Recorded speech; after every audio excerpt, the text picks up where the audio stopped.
Hello friends, परिवर्तन coaching Pachmarhi के YouTube channel में आपका स्वागत है। सबसे पहले तो मैं आपको धन्यवाद देना चाहता हूं कि आप लोगों की वजह से मेरा यूट्यूब चैनल का कम्युनिटी टैब चालू हो गया है और जल्द ही हम अब यूट्यूब पे लाइव भी होने वाले हैं। इसी तरीके से अपना सपोर्ट बनाए रखिए और आपके इस सपोर्ट की वजह से मुझे थोड़ा सा इंकरेजमेंट मिला और मैं एक अच्छे तरीके से आपकी क्लास बढ़िया से बनाकर लेकर आया हूँ। और इसलिए कल क्लास नहीं आ पाई क्योंकि ये पीपीटी प्रिपेयर करना था। अब लेकिन क्लासेस कंटिन्यू रहेंगी। तो आज की जो क्लास है, इस क्लास में हम लोग करने वाले हैं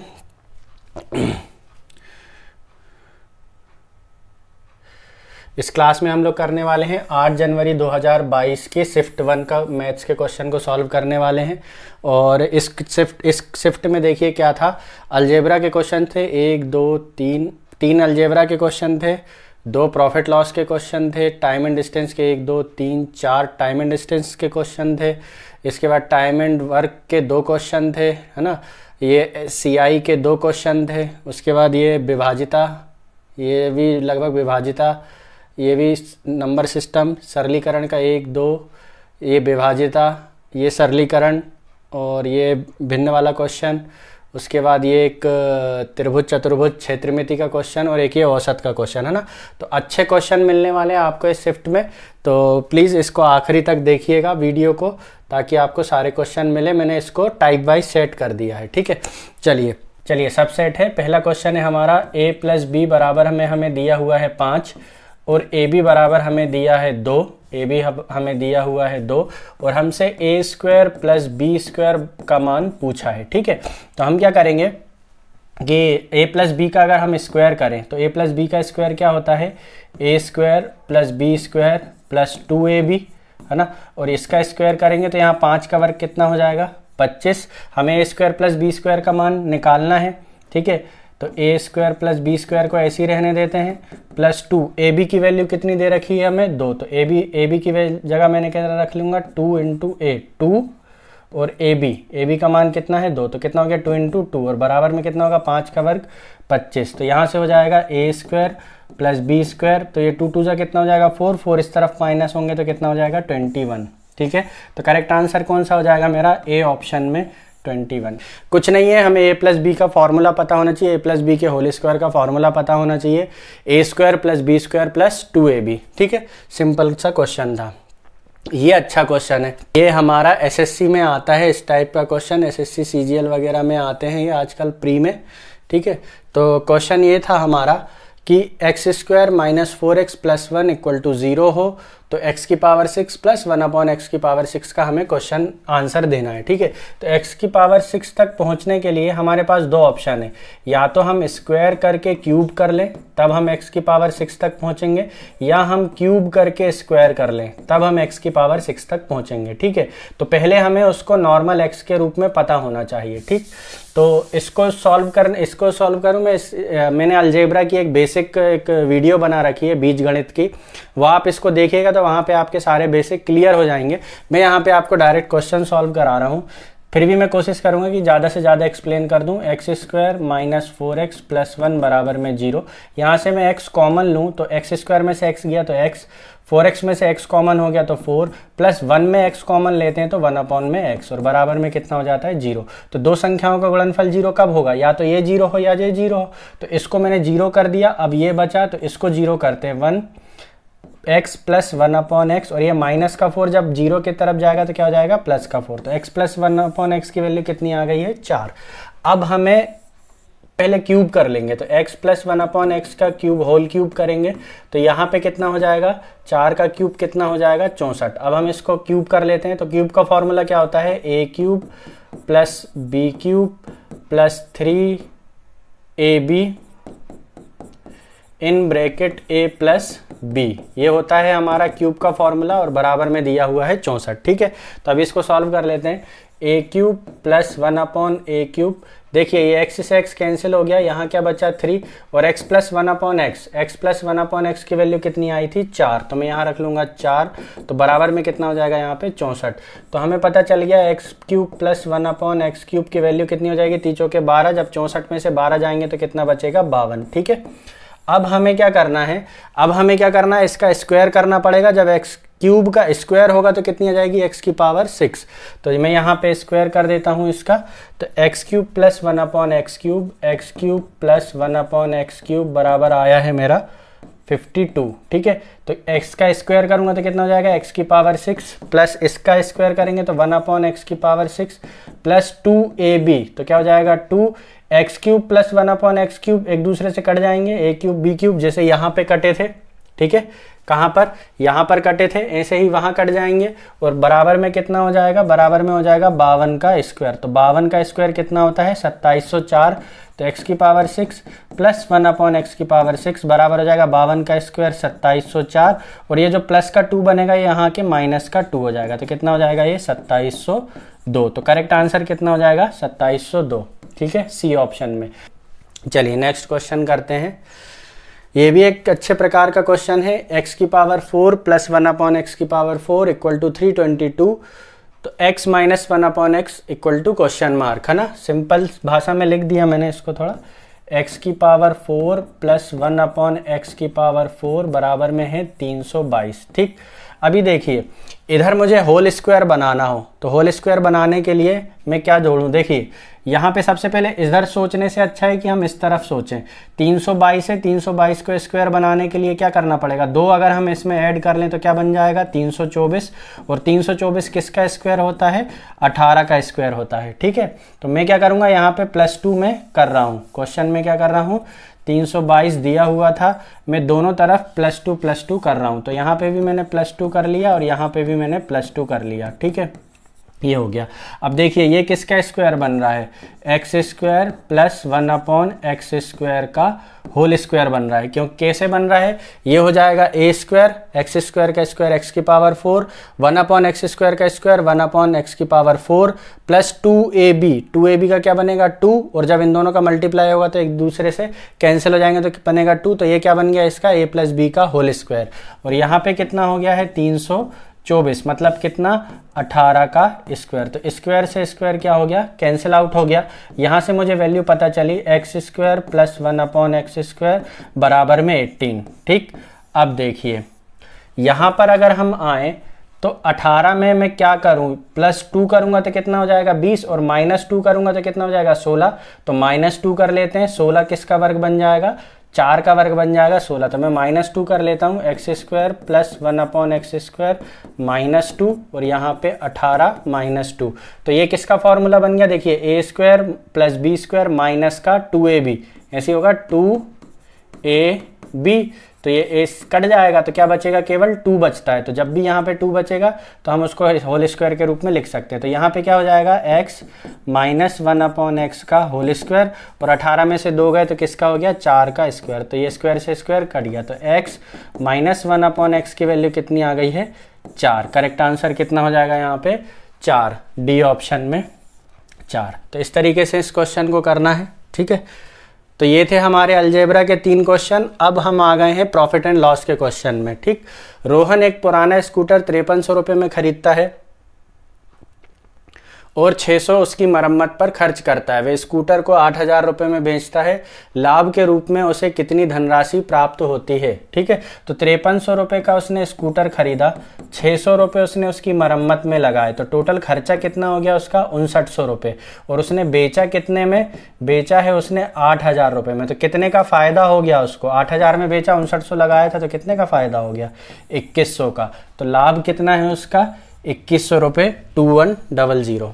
चलिए नेक्स्ट है, एक दुकानदार एक वस्तु पर अंकित मूल्य पर 10% की छूट देकर 20% का लाभ अर्जित करना चाहता है। 10% की छूट देकर 20% का लाभ अर्जित करना चाहता है। वस्तु पर अंकित मूल्य लागत मूल्य से कितना अधिक चिन्हित किया गया है। वस्तु का MRP जो है, हमने मन से मान लिया वस्तु का MRP कितना है 100 रुपये है। ठीक, और उसमें बोला है कि 10% की छूट देता है, मतलब वो बेचता कितने में है 90 रुपये में वो बेच देता है, और उसमें भी वो कितना कमाता है 20% का लाभ कमाता है।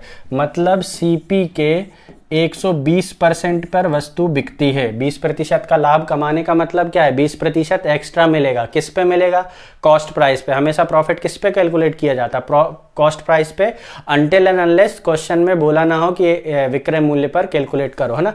उस लेवल का क्वेश्चन खैर एमपी पुलिस में नहीं आता, कॉस्ट प्राइस वाला ही आएगा। तो सीपी के 120% की वैल्यू कितनी हो जाएगी?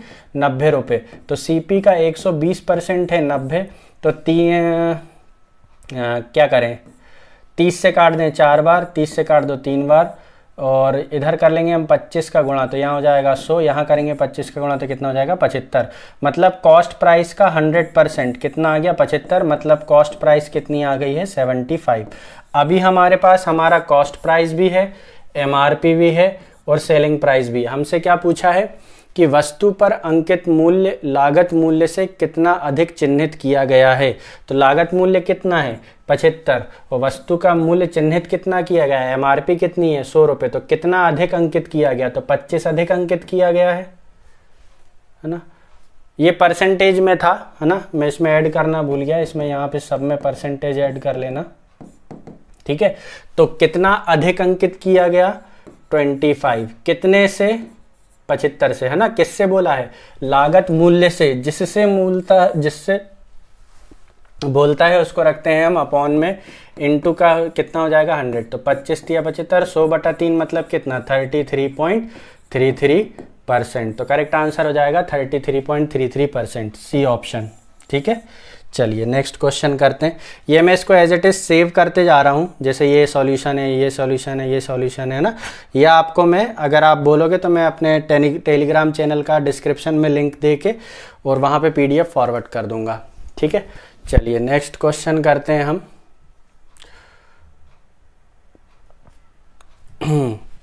नेक्स्ट क्वेश्चन है हमारा, रोहित का घर अपने स्कूल से 29 किलोमीटर दूर है। यदि वह स्कूल बस की गति 5 किलोमीटर प्रति घंटा है तो ज्ञात कीजिए कि बस किस समय तक स्कूल पहुंचती, मतलब कितने समय में पहुंचती है। ये किस समय बोला है, यहाँ पे होना चाहिए कितने समय में, ठीक है। क्वेश्चन में होना चाहिए कितने समय में पहुंचती है। तो 29 किलोमीटर है उसकी दूरी, और इस समय कितना है, स्पीड कितनी है? 5 किलोमीटर प्रति घंटा, है ना। तो समय बराबर क्या होता है? दूरी बटे चाल। चाल बराबर दूरी बटे समय, तो समय बराबर दूरी बटे चाल। तो कितना हो जाएगा ये? 29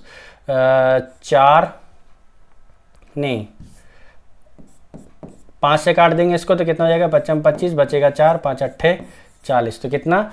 5.8 आवर्स। तो सिंपल सा क्वेश्चन था। नेक्स्ट क्वेश्चन है, एक व्यक्ति अपनी यात्रा के पहले 210 किलोमीटर को 60 किलोमीटर प्रति घंटा की गति से और अगले 198 किलोमीटर को 66 किलोमीटर प्रति घंटा की गति से पूरा करता है। पूरी यात्रा के दौरान औसत गति क्या है? तो औसत गति क्या होती है? एवरेज स्पीड जो होती है हमारी, वो होती है total distance upon total time. कितनी दूरी तय किया कितने समय में, उससे पता चलता है हमें एवरेज स्पीड, ठीक है। तो टोटल डिस्टेंस कितनी हो गई? टोटल डिस्टेंस तो हमें साफ साफ दिख रहा है, एक बार उसने 210 किलोमीटर और एक बार 198 किलोमीटर। तो टोटल डिस्टेंस हो जाएगी 210 प्लस 198, कितना हो जाएगा? 200 और 1 398, 108, 408 किलोमीटर। तो टोटल डिस्टेंस तो हमें पता चल गई। अभी हमें पता करना है टोटल टाइम कितना है। Total distance upon total time, sorry मैंने एस लिख दिया, ठीक है। Total distance upon total time होता है, ठीक है। तो यहाँ पे हम क्या करेंगे? टाइम निकालेंगे। तो देखिए उसने 210 किलोमीटर की दूरी तय किया, 210 किलोमीटर की दूरी तय किया कितने की स्पीड से? 60 की स्पीड से। तो यहाँ कितना समय लगेगा? यहाँ लगने वाला है 3 दूनी 6, 3 7 21, मतलब 7/2 घंटे हमें यहाँ पर लगने वाले हैं। 3.5 घंटे 3.5 लिख सकते हैं, ठीक है। देखते हैं क्या लिखना सही रहेगा। फिर उसके बाद 198 किलोमीटर कितने की स्पीड से, 66 की स्पीड से। तो दूरी बटे चाल बराबर समय, तो 66 तिया होता है 198, तो यहाँ कितना समय लगेगा, 3 घंटा। तो टोटल डिस्टेंस भी पता चल गई और हमें टाइम भी पता चल गए हैं। तो हम फॉर्मूले में रख देते हैं, एवरेज स्पीड क्या हो जाएगी, टोटल डिस्टेंस अपॉन में टोटल टाइम, कितना 7/2 प्लस 3/1। तो इसको सॉल्व कर ले तो ये हो जाएगा 2, ये हो जाएगा 7 और ये हो जाएगा कितना 6। तो कितना हो जाएगा 13/2 और 2 ऊपर चला जाएगा, 13 रह जाएगा नीचे। तो 408 इंटू 2/13। तो 13 से डिवाइड कर दो, 13 3 जा 39, अब बचेगा 1, 13 एकम 13 है ना, तो बचेगा कितना 5, फिर 13 तिया 39, ठीक है। तो इसको मैं मल्टीप्लाई कर लेता हूँ, 31 दूनी हो जाएगा 62.6 और थोड़ा आगे कुछ और भी है ना। तो वो जो वैल्यू बनेगी वो कितनी बनेगी, 62.8 बनेगी, है ना। तो इस तरीके से करना है, टोटल डिस्टेंस अपॉन में टोटल टाइम, ठीक है। ठीक है, चलिए नेक्स्ट क्वेश्चन करते हैं। नेक्स्ट क्वेश्चन हमारा एवरेज स्पीड का ही है, ठीक है। एवरेज स्पीड बताना है हमको। गौतम 32 किलोमीटर प्रति घंटे की चाल से 160 किलोमीटर चलता है और 40 किलोमीटर प्रति घंटे की चाल से लौटता है, तो औसत चाल बताइए। तो औसत चाल हमें यहाँ पे ये ऑप्शन गलत डले हुए हैं, ये फर्स्ट क्वेश्चन के ऑप्शन डले हुए हैं, मैं निकाल के बता दे रहा हूँ, ठीक है। तो 160 किलोमीटर 32 की स्पीड से, तो यहाँ कितना समय लगने वाला है, 5 घंटा। 160 किलोमीटर 40 की स्पीड से, तो यहाँ समय कितना लगने वाला है, 4 घंटा। तो टोटल डिस्टेंस कितनी हो गई, 160 160 320 और टोटल टाइम कितना हो गया, 5 4 9। तो 9 9 तिया 27 है ना, बचेगा 5, 9 पन्ना 45, बचेगा 5, 9 पन्ना 45, 9 पन्ना 45, तो 35.55 करेक्ट आंसर है इसका, 35.55। ये फर्स्ट क्वेश्चन के ऑप्शन डले हुए हैं, है ना। चलिए नेक्स्ट क्वेश्चन करते हैं। यही होता है कभी कभी वीडियो मतलब एडिट करके टाइप करने में ऑप्शन यहाँ वहाँ हो जाते हैं, थोड़ी बहुत भाषा हम आसान कर देते हैं। हालांकि मैंने भाषा कुछ चेंज नहीं किया हूँ, बस ये है कि ये कॉपी पेस्ट के चक्कर में उल्टा सीधा लिखा हुआ है, तो वो बस समझना है अपन को। एक किसान ने 9 घंटे में 61 किलोमीटर की यात्रा तय की।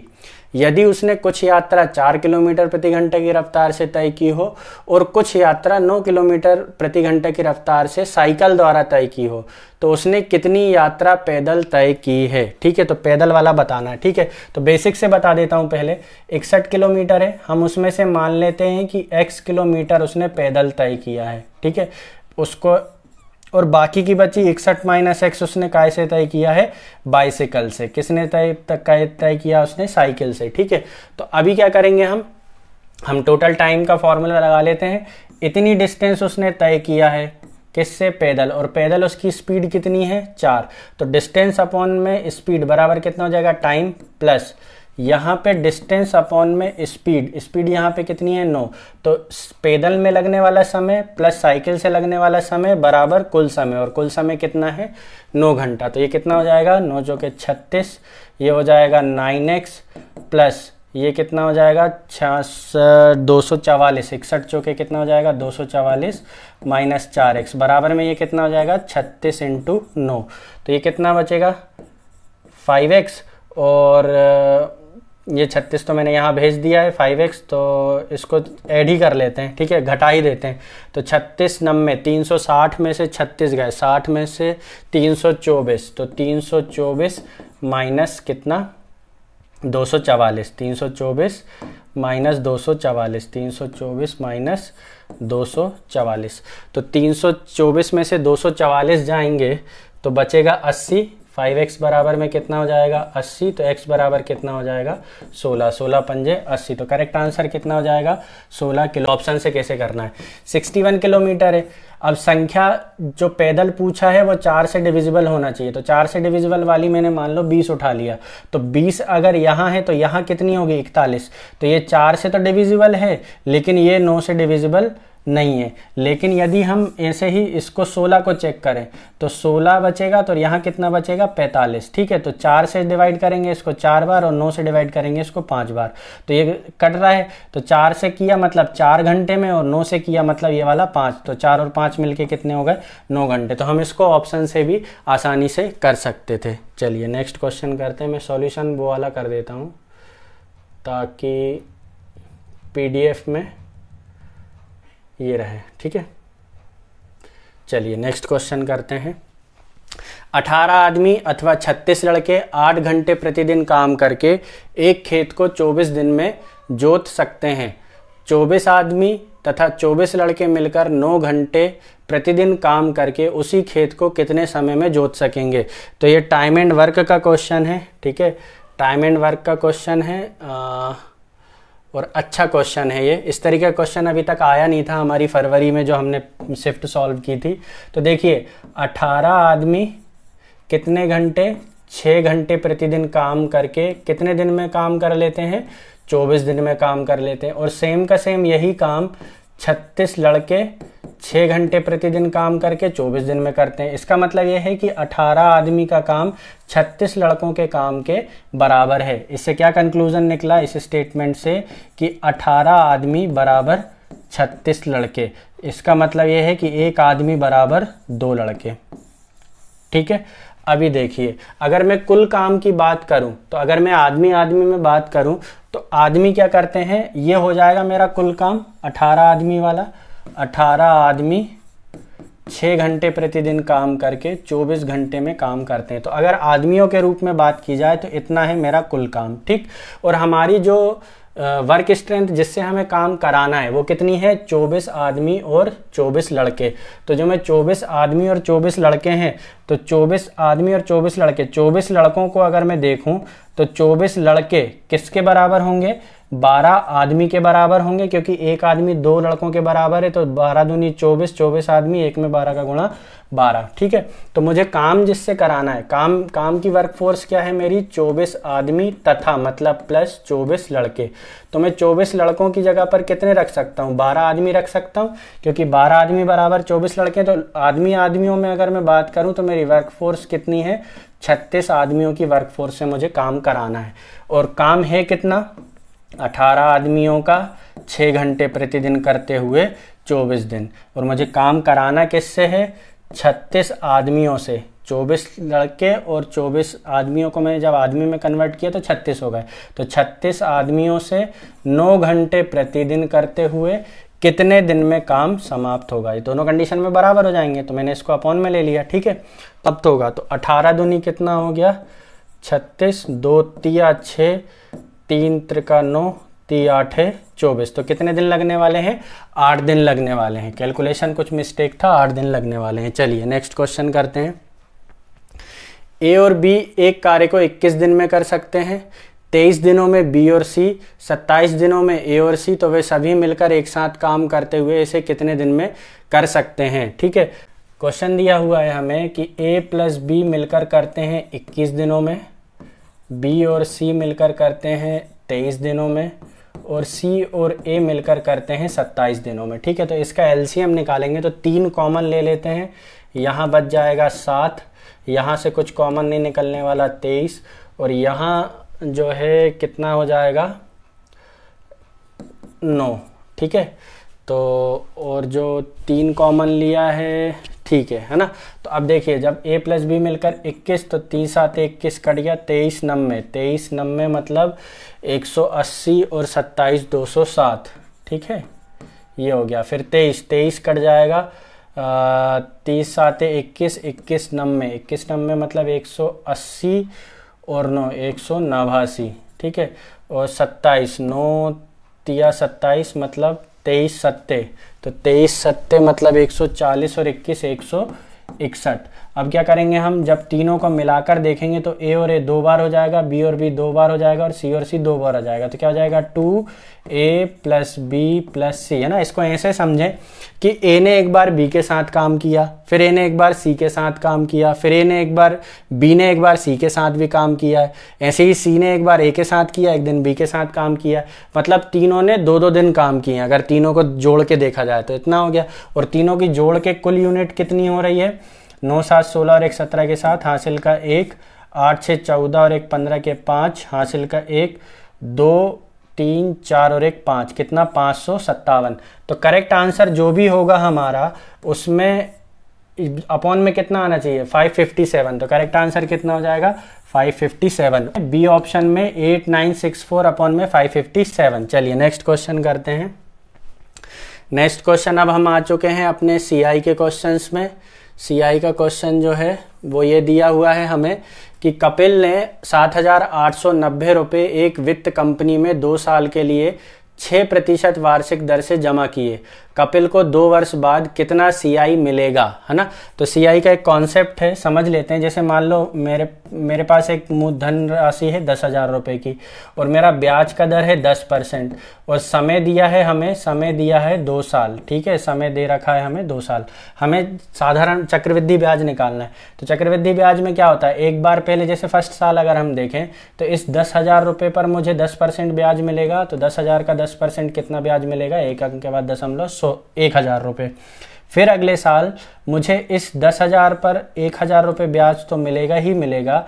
इस 1,000 रुपये पर ये 10% ब्याज 100 रुपये ब्याज और मिलेगा। ब्याज पे भी ब्याज, इसी को बोलते हैं चक्रवृद्धि ब्याज, है ना।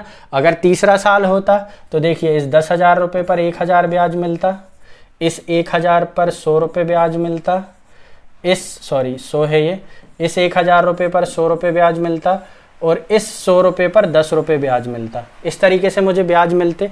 मूलधन पे तो ब्याज मिलना ही मिलना है, प्लस जो ब्याज मिले हैं उन पर भी ब्याज मिलना है। इसी को बोलते हैं चक्रवृद्धि ब्याज। इस तरीके से कैलकुलेट, इसका मतलब है 1 साल अगर हो तो 1 ब्याज मिलेगा, 2 साल अगर हो तो 1 मूलधन पे ब्याज और पहले साल के ब्याज पे ब्याज मिलेगा, मतलब 2 ब्याज मिलेंगे। तीसरे साल की बात करें तो मूलधन पर ब्याज और 1, 2, 3 ब्याजों पर भी ब्याज मिलेंगे। तो कितने ब्याज मिलेंगे, 4 ब्याज मिलेंगे। मतलब ये है कि 1 साल में 1, 2 साल में 2 और 3 साल में 4 ब्याज मिलते हैं। 1, 2, 3, 4 ब्याज, इस तरीके से हमारा ब्याज चलता है। तो अभी हमारे क्वेश्चन में दिया हुआ है 7,890 रुपये पर ब्याज की दर कितनी दी हुई है मुझे, 6%। तो सबसे पहले मुझे इस 7,890 रुपये पर 6% ब्याज मिलेगा, ठीक है।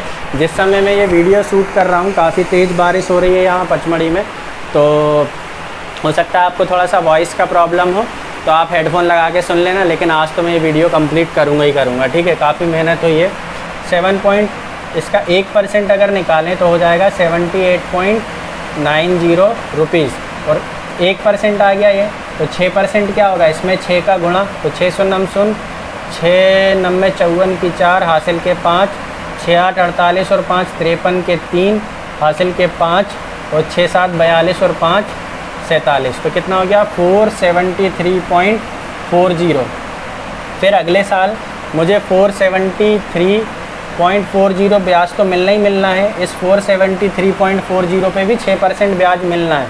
तो इसका 1% कितना आएगा, देखिए 473.40 इसका 1%, 2 अंक के बाद दशमलव, मतलब 4.734। ये हो गया 1%। 6% कैलकुलेट करने के लिए 6 का गुणा, तो 6 चौके 24 के 4 हासिल के 2, 6 3 18 और 2 20 के 0 हासिल के 2, 6 7 42 और 2 44 के 4 हासिल के 4, 6 चौके 24 और 4 28, मतलब कितना बना 28.404। अगर हम यहाँ पे ब्याज की बात करें तो ब्याज कितना हो रहा है, देखो इकाई का अंक कितना बनने वाला है मेरा 4, दहाई का अंक बनने वाला है 2 और 4 4 8 4 12 के बनने वाले हैं 2, फिर आ जाएगा दशमलव, फिर हो जाएगा 3 3 6 और 8 14 के 4 हासिल का 1, 7 7 14 2 16 और 1 17 के 7 हासिल का 1, 4 4 8 और 1 9, 974 दशमलव, ये 5 होगा, सॉरी कैलकुलेशन मिस्टेक, 975.204, 204। वैसे हमको पूरा कैलकुलेट करना नहीं है, दशमलव के बाद 204 देखा किसी ऑप्शन में नहीं है तो हम ये ऑप्शन को टिक करके आगे बढ़ जाएंगे। हमें टाइम पास थोड़ी ना करना है, हमें तो अपना आंसर निकालना है कि हम ज़्यादा जल्दी से जल्दी अपना आंसर दें और आगे बढ़ें, ठीक है। विशेषज्ञ तो बनना नहीं है। चलिए नेक्स्ट क्वेश्चन है। नेक्स्ट क्वेश्चन भी हमारा CI का है। आयुषी ने 11,000 रुपये 12.5% की दर से बीमा पॉलिसी पर कर्ज लिए। आयुषी द्वारा 2 वर्षों के बाद कुल देय CI की गणना करना है। मतलब हमें 11,000 रुपये पर 12.5% की दर से 2 साल का चक्रवृद्धि ब्याज निकालना है। तो देखिए जो एक परसेंटेज टू फ्रैक्शन कन्वर्जन होता है, जैसे एक फ्रैक्शन की वैल्यू होती है 100%, ठीक है। 1/2 आधा कितना होता है 50%, 1/3 एक तिहाई कितना होता है 33.33, 1/4 कितना होता है 25%, 1/5 कितना होता है 20%, 1/6 कितना होता है 16.66%, 1/7 कितना होता है 14.28, 1/8 कितना होता है 12.5%। जो हमारे क्वेश्चन में दिया हुआ है 12.5%। फ्रैक्शन में वैल्यू कितनी होती है उसकी 1/8, 1/9 की वैल्यू कितनी होती है 11 पॉइंट, है ना। और 1/10 की वैल्यू कितनी होती है 10%, ठीक है। तो ये हो जाएगा। तो अब क्या करेंगे हम क्या करेंगे 12.5% कैलकुलेट ना करके हम क्या कैलकुलेट करेंगे 1/8 कैलकुलेट करेंगे। चलिए इसको देखते हैं कैसे होगा। ये 11,000 रुपये है, पहले साल मुझे 12.5% मिलेगा, तो 12.5% ना कैलकुलेट करके मैं कितना कैलकुलेट करूँगा 1/8। तो 11,000 का 1/8, 11,000 का 1/8 11,000 है ना। तो 8 से काट दूंगा मैं इसको, 8 एकम 8, है ना। बचेगा कितना 3, 8 तिया 24, है ना। 8 तिया 24, बचेगा 6, और ये हो जाएगा 8 7 56, बचेगा 4, 8 पंजे 40, 8 पंजे 40, तो कितना बनेगा 1375। तो अगले साल मुझे इस मूलधन पर 1/8 ब्याज मतलब 1375 ब्याज तो मिलेगा ही मिलेगा। इस 1375 का 1/8 और मिलेगा। तो 1375 क्या 1/8 मतलब अपॉन में 8, 8 एकम 8, बचेगा 5, 8 7 56, बचेगा 1, 8 एकम 8 बचेगा 7, है ना। 8 8 64, बचेगा 6, फिर 0, 8 7 56, है ना, बचेगा 4, फिर 8 पंजे 40, दशमलव के 875, है ना। 171.875। तो करेक्ट आंसर यहाँ पे देखिए 875 वाला एक ही ऑप्शन था, डी ऑप्शन। पूरा इसको ऐड करने की ज़रूरत भी नहीं है, लेकिन वो हो जाएगा 2921, 13 13 26, और ये कितना हो जाएगा 150, मतलब कितना 2750, 2850, 2850, 2920 और एक 2921.875, है ना। सबको ऐड करेंगे तो इतना ही आ रहा है। चलिए काफ़ी तेज़ बारिश हो रही है, पता नहीं आप लोगों को आवाज़ सही आएगी या नहीं आएगी वीडियो में, लेकिन वीडियो तो आज बनने वाली है, ठीक है। चलिए संख्या 106974 एक अंक वाली किस संख्या से विभाजित है। ऑप्शन दिए हुए हमें एक अंक वाली कौन कौन सी संख्या से विभाजित है ये पता करना है। 106974, ठीक है। तो सबसे पहले तो ये 2 से तो विभाजित है ही है, क्योंकि क्या है कि ये सम संख्या है 4 है। उसके बाद 3 से देखें, हमारे पास ऑप्शन है 2 3 6 7। तो 3 से देखें तो 6 और 1 7, 7 9 16, 16 7 23, 23 और 4 27, मतलब ये 3 से भी विभाजित है। और जब कोई संख्या 2 और 3 दोनों से विभाजित है तो 6 से भी विभाजित होगी। तो 2 3 6 वाला ऑप्शन कौन सा है, ए ऑप्शन है, ठीक है। तो करेक्ट आंसर क्या हो जाएगा 2 3 6 और 7 से ये संख्या विभाजित है। 7 से भी काट के देखेंगे तो ये संख्या पूरी तरीके से विभाजित हो जाएगी। चलिए नेक्स्ट क्वेश्चन करते हैं। ये है 16008 में अंक 6 का जातीय मान फेस वैल्यू बताना है। तो संख्या कितनी है 16008, तो 6 का जातीय मान मतलब इसकी प्लेस वैल्यू क्या है। देखिए ये हो गया इकाई, दहाई, सैकड़ा, हज़ार, है ना। यूनिट, टेंस, 100, 1000, तो कितना है 6, और कहाँ पर है 1000 में, तो कितना हो जाएगा 6000। तो फेस वैल्यू कितनी हो जाएगी इसकी, या प्लेस वैल्यू कितनी हो जाएगी 6000। सिंपल सा क्वेश्चन था। चलिए, एक सबसे छोटी संख्या जिसे 571 में जोड़ने पर एक संख्या हो जिसका वर्गमूल 24 है होगी। तो इसको या तो आपको 24 का वर्गमूल डायरेक्ट याद हो, 24 का स्क्वायर याद हो। 24 का स्क्वायर कितना होता है? 576। तो 571 में क्या जोड़ें कि 576 बन जाए? 5 जोड़ने पे 576 बन जाएगा। तो करेक्ट आंसर क्या हो जाएगा? बी ऑप्शन में 5। ठीक है, या तो फिर अगर आपको नहीं मालूम है 24 का स्क्वायर तो 24 का स्क्वायर निकाल लेना। 24 में 24 का गुणा करके 4 चौके 16 की 6 हासिल का 1, 4 दूनी 8, 4 दूनी 8, 8 और 1 16 और 1 17 के साथ हासिल का 1, 2 दूनी 4 और 1 5। कितना हो गया? 576। तो क्या जोड़ें कि 576 आ जाए? 5 जोड़ने पे 576। तो बी ऑप्शन में 576। चलिए, नेक्स्ट क्वेश्चन हमारा सरलीकरण का था, तो सरल कीजिए। सिंप्लीफिकेशन का क्वेश्चन है। क्या है क्वेश्चन हमारा? यहाँ पर क्वेश्चन लिखा हुआ है, देखो ये इसका मतलब ये है डिवाइड है ये। ठीक है, मैं इसको ऐसे लिख देता हूँ, आप लोग कंफ्यूज नहीं होना। इंटू 3 ये है क्वेश्चन। ठीक है, हमें इस क्वेश्चन को सॉल्व करना है। तो सबसे पहले क्या करेंगे हम? डिवीज़न। तो 3 में 3 का मल्टीप्लाई होगा तो कितना आएगा? 9। और 25 में से 9 जाएंगे तो कितना बचेगा? 15। तो करेक्ट आंसर मेरा क्या हो जाएगा? बी ऑप्शन में 15। ये 8 जनवरी फर्स्ट शिफ्ट, ये हम लोग कर रहे हैं सॉल्व। चलिए नेक्स्ट क्वेश्चन करते हैं। इसको सॉल्व करके बता देता हूँ मैं। ये कितना हो जाएगा? 15 और 3 18। और ये कितना हो जाएगा? माइनस का 2, मतलब कितना हो गया? 16। अब देखिए 35 में से 16 गए तो कितना बचेगा? 19। और 50 में से 19 गए तो कितना बचेगा? 31। और 97 में से 31 जाएंगे तो कितना हो जाएगा? 6। 7 में से 1 गया 6। और 9 में से 3 गए तो कितना बचेगा? 6। तो करेक्ट आंसर कितना है इसका? 66 है ना। ये गलती से मुझसे 60 टाइप हो गया है, इसका आंसर है 66। ठीक है, चलिए नेक्स्ट क्वेश्चन करते हैं। निम्नलिखित में से कौन 22 से विभाजित है?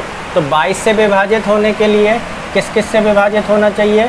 2 और 11 से। तो 2 से विभाजित होने का इकाई का अंक कितना होना चाहिए? इकाई का अंक सम संख्या होना चाहिए। तो हमारे 2 ऑप्शन तो वैसे ही कट गए। अब हमारे पास बचे हैं 2 ऑप्शन। एक बचा है 2024 और एक बचा है 6782। अब हमें किससे विभाजित देखना है? 11 से। या तो आप 11 से विभाजित कर लो या 11 से विभाजिता का नियम से उसको चेक कर लो। तो 11 से विभाजिता का नियम क्या है कि एक एक अंक छोड़कर जो संख्या आ रही है उनके अंकों का योग का अंतर या तो 11 से विभाजित होना चाहिए या फिर 0 होना चाहिए। देखिए मैं क्या कह रहा हूँ, जैसे यहाँ पे 4 से 2 को छोड़ा, क्या आया? 0। फिर आगे कोई संख्या है क्या? नहीं है। तो 4 और 0 मिलके कितने हो जाएंगे? 4। और फिर अगर हम सेकेंड नंबर से करें तो 2 और 2 कितने हो जाएंगे? 4। तो इनका अंतर कितना आ रहा है? 0। मतलब ये संख्या क्या है? 11 से विभाजित है। तो करेक्ट आंसर कितना हो जाएगा मेरा? 2024। अगर इसको चेक करें तो कितना, देखो 7 और 2 9, 6 और 8 14। तो 14 और 9 का अंतर कितना आ रहा है? 5। तो ये संख्या 11 से विभाजित नहीं है। चाहे तो विभाजित करके देख लो। ठीक है, 11 छिंग 66 बचेगा 1, 11 कम 11 बचेगा 7, 11 छिंग 66 है ना। तो नहीं जा रहा है भाग। ठीक है, और 2024 में भाग दे के देख लो। 2024 11 में भाग देखो, 11 कम 11 बचेगा 9 है ना। 11 8 88 बचेगा 4, 11 चौके 44। तो भाई 184 बार में चला जाएगा। तो करेक्ट आंसर कितना हो जाएगा? 2024। ये हो जाएगा हमारा करेक्ट आंसर। ठीक है, अगर 22 का पहाड़ा आता है तो डायरेक्ट 22 का पहाड़ा पढ़ के भी आप इसको चेक कर सकते थे। ठीक है, चलिए सिंप्लीफिकेशन का क्वेश्चन है।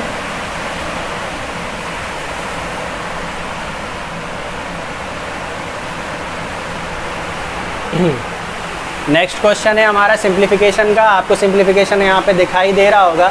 मैं इसको सॉल्व करते हुए आगे बढ़ता हूँ। सबसे पहले मैं सॉल्व करूँगा 2626 में 26 का भाग। तो 26 से कम 26 नहीं जा रहा 0, 26 से कम 26 माइनस का कितना हो जाएगा?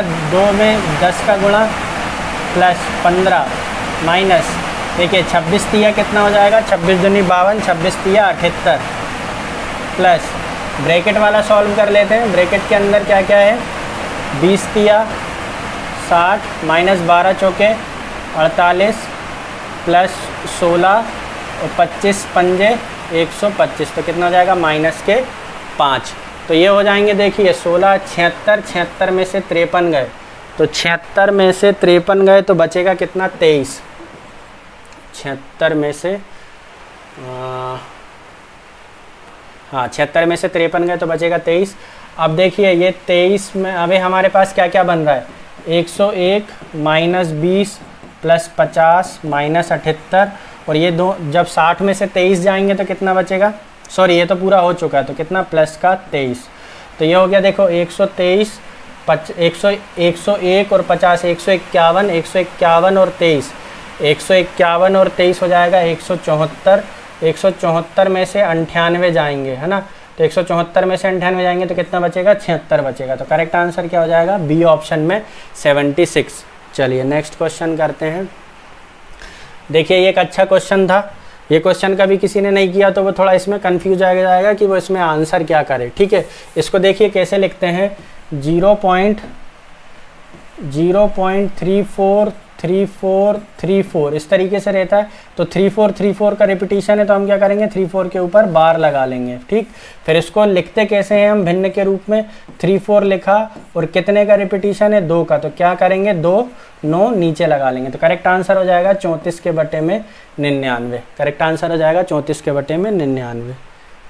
हाँ, नेक्स्ट क्वेश्चन है हमारा, ये क्षेत्रमिति का क्वेश्चन है। ठीक है, चतुर्भुज और त्रिभुज के क्षेत्रफलों का अनुपात ज्ञात कीजिए। एक्चुअली में ये क्वेश्चन ऐसा था, ये है P, ये है Q, ये है R, ये है S और ये है T। तो यहाँ पे बताना था हमें एरिया ऑफ PQRS अनुपात त्रिभुज TQR के क्षेत्रफलों का अनुपात बताना है। ठीक है, तो देखिए क्या है, देखिए जो इसकी हाइट है, इस त्रिभुज की जो हाइट है, इस त्रिभुज की जो हाइट है वो इस चतुर्भुज की, इस आयत की क्या है? चौड़ाई है। तो यहाँ पर अगर मैं इसको x ले लूँ, चौड़ाई को अगर मैं x ले लूँ और लंबाई को y ले लूँ तो क्या बनेगा? देखो PQRS का क्षेत्रफल क्या बन जाएगा? x into Y. और त्रिभुज TQR का क्षेत्रफल क्या बनेगा? 1/2 आधार में ले रहा हूँ इसको, तो आधार कितना हो जाएगा? y, और गुणित ऊंचाई, ऊंचाई क्या है? इतनी है, और इसकी वैल्यू कितनी है मानी हमने? x, तो कितना हो जाएगा? x। तो ये हो जाएगा xy और ये हो जाएगा अनुपात में 1/2 xy। तो क्या अनुपात बनेगा? 2:1 बनेगा। ठीक है, 1:2 भी है ऑप्शन में, 2:1 भी है। हमें आंसर क्या देना है? 2:1। चलिए नेक्स्ट, और ये आखिरी क्वेश्चन है हमारा। पहली 5 सम संख्याओं का औसत ज्ञात कीजिए। तो पहली 5 सम संख्याएं 5, 1 2 3 4 5। तो पहली 5 2 4 6 8 और 10। तो औसत क्या होती है? जैसे 5 है तो 2 इस तरफ 2 इस तरफ, बीच वाली संख्या औसत। तो करेक्ट आंसर क्या हो जाएगा मेरा? 6। तो ये थी हमारी आज की शिफ्ट। हमने इसमें देखिए काफ़ी अच्छे क्वेश्चन किए, कुछ सिंप्लीफिकेशन के भी थे, time and work, time speed and distance. ठीक है, और अलजेब्रा के मेन था हमारा आज अलजेब्रा के क्वेश्चन को सॉल्व करना। तो हमने अलजेब्रा के क्वेश्चन को सॉल्व किया, काफ़ी अच्छे क्वेश्चन थे ये। और आज मैंने थोड़ा सा मेहनत करके वीडियो बनाई। यहाँ पे मौसम भी काफ़ी ख़राब है, लाइट भी बार बार जा रही है। तो प्लीज़ इस सेशन को ज़्यादा से ज़्यादा शेयर करना आप लोग, ताकि मेरी मेहनत को और थोड़ा मोटिवेशन मिले और मुझे काम करने के लिए और इंस्पिरेशन आए। चलिए, थैंक यू। जय हिंद, जय भारत।